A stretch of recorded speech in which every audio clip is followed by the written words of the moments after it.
Saravá, irmãos. Hoje nós vamos falar uma situação que nós devemos sempre colocar diante das pessoas, que é inegociável, tá bom? Então você entra, vamos entrar em Gênesis, no Jardim do Éden, aonde eles entram no jardim. Deus sai do Jardim do Éden e diz: não coma daquela árvore do fruto proibido, porque aquela árvore do fruto proibido não é para vocês. Vocês entrarão em abominação. E sai do Jardim do Éden. Em momento nenhum, Deus volta e fica em cima deles ali, olhando se eles comeram ou não comeram a árvore do Jardim do Éden, proibida, a macieira. Em momento nenhum ele ficou preocupado pensando se aquilo era bom ou era ruim, que eles iam praticar. Porque há um nome para isso: livre-arbítrio. A partir do momento que você tem e ganha o livre-arbítrio, você pode escolher qualquer coisa na sua vida. Você pode escolher usar aquela roupa e não usar, comprar aquele vestido e não comprar, trabalhar naquele emprego ou não trabalhar, dar aquele botijão de gás ou não dar, pagar aquela conta, aquela pessoa ou não pagar. Você não é obrigado por um serviço que não é prestado, porque não tem papel dizendo na entrada: este serviço é prestado e você terá que pagar tantas e tantas promissórias. Então, se não tem um aviso, não tem um serviço. Deixando claro aqui. Então, a partir do momento que você tem o seu livre-arbítrio, graças a Deus, você pode fazer o que você quiser. Você está livre das suas incumbências a fazer o que você quiser, dentro de uma norma. Se você atacar o Estado, você vai ser vítima do Estado. Se você matar uma pessoa, você vai para a cadeia. Se você furtar alguma coisa, você também vai para a cadeia. Então, o livre-arbítrio é até onde você pode ir e até onde suas limitações e suas delimitações não esbarrem com o Estado maior. Fora isso, você pode fazer qualquer coisa, porque o livre-arbítrio é seu. Não se negocia livre-arbítrio. Livre-arbítrio não se negocia. Você merecer estar numa posição superior ou inferior também é livre-arbítrio. Porque você vai comandar pessoas. Você vai liderar pessoas. E essas pessoas terão lideradas e você vai ter o livre-arbítrio sobre essas pessoas. Como hoje nós temos um presidente dos Estados Unidos, tem o livre-arbítrio dele. Ele passou por uma situação dificílima de assassinato, volta e está no livre-arbítrio. Deixar ou não deixar aquele outro lá vivo? Estava na mira dele. Eu sabia disso. Todos sabíamos. Mas ele permitiu que o outro sobrevivesse. É o livre-arbítrio. É o livre-arbítrio. O povo de Portugal não querer milhares e milhares de irmãos muçulmanos lá dentro. É o livre-arbítrio. Porque o povo de Portugal é um povo católico, extremamente católico. E eu sei bem disso. Então, é o livre-arbítrio não querer. Por quê? Porque Portugal está ali perto da Rússia, que faz a fronteira, que a Rússia está um pulo de Portugal? Será que é isso? Será que é isso que no centro de Lisboa estão com milhares e milhares de muçulmanos? Fazendo o que ali? Não há trabalho para eles nesse sentido. Então nós temos que entender que é o livre-arbítrio. Eles não querem, porque eles são uma colônia muito menor do que o Brasil, praticamente quase do tamanho do Recife. Então nós temos que entender isso, que a gente tem uma predisposição a não usar o livre-arbítrio, mas você pode usar o livre-arbítrio a hora que você quiser. Você pode ler a Torá a hora que você quiser, porque Deus te deu o livre-arbítrio.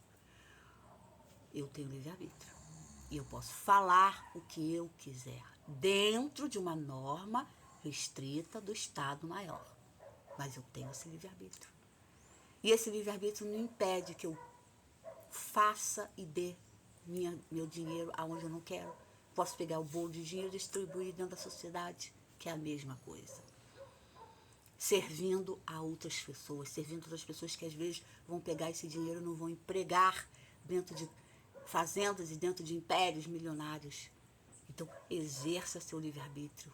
Deus não vai se incomodar se você pegar o seu patrimônio, o seu dinheiro suado, de faxina, de empregado doméstico, de zelador, de carpinteiro, de qualquer outra coisa, e der para uma instituição única. Você não precisa dar. Você precisa de Deus. Todos nós precisamos de Deus.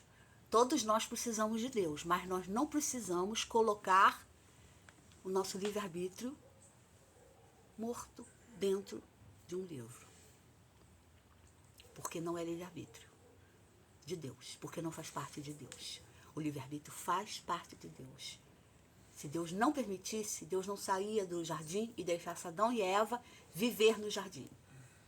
Então nós temos uma passagem singular a isso, as 12 tribos de Israel. As 12 tribos de Israel fazem parte de uma guimatria alta. Porque não são sionismos, não é sionismo, são as 12 tribos. A tribo de Rubens era a tribo mais violenta. A tribo de Judá são o exército que hoje é Israel. As tribos seguintes cuidam dos dons espirituais de Israel. Outras tribos cuidam dos dons espirituais de Israel. A tribo de Levi cuida da Arca da Aliança, de proteger a Arca da Aliança. Então essas tribos fizeram parte, como o Oriente Médio hoje tem. E elas não existem mais porque tornou-se um único bloco, mas elas continuam com o mesmo propósito do Elias e do Moisés, do Torá. E esse propósito não pode ser perdido, não pode ser destruído. Esse propósito não pode ser derrubado, porque são leis que devem ser colocadas em prática por causa do livre-arbítrio. Coloca quem quer, pratica quem quer. Através destas leis, desse livre-arbítrio, desrespeitaram uma nação inteira. 6 milhões de judeus foram para o Ashurá, o holocausto, de maneira incomensurável. Não há propósito para isso. Seja de Yeshua HaMashiach, seja de Yeshu, seja de qualquer outra coisa. Não há justificativa. Através desta tentativa de dizer, meu Deus, por que nos colocaram? Porque colocaram milhões de tios, avós mortos dessa maneira, incinerados e no sacrifício. Foi por causa dele, foi por causa disso. Não há justificativa. Não há justificativa. Não tentem buscar justificativa em senhorinhos com Alzheimer que estão vivendo o Ashurá hoje. Porque não há justificativa para colocar Yeshu nessa situação. Não há justificativa nenhuma. Então nós vamos justificar que estão tentando dominar a Europa para colocar o Islã, para colocar o livro deles, que é isso que estão fazendo.